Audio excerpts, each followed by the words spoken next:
narito na ang Balitang Express sa oras na ito. Update tayo para sa Bagyong Nando. Kaninang alas 5 ng umaga, bahagyang tumindi ang Bagyong Nando na ngayon ay may taglay na hangin na 75 kilometro kada oras at pagbugsong aabot sa 70 kilometro kada oras. Patuloy itong kumikilos pakanluran, hilagang kanluran sa bilis na 15 kilometro kada oras o 15 kilometers per hour. Natatagpuan ang Bagyong Nando sa layong 1,075 km pasilangan ng gitnang Luzon alas 4 ng umaga noong Biyernes. Hindi ito inaasahang direktang makakaapekto sa bansa sa susunod na 48 oras.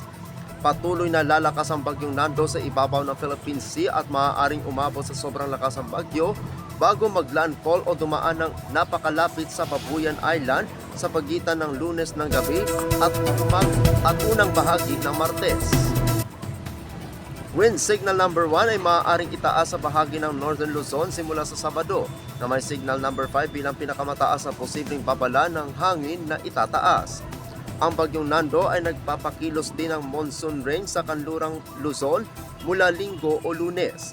Maaaring malaman sa Philippine Area of Responsibility ang gulo ng panahon pagsapit ng Martes ng hapon o gabi.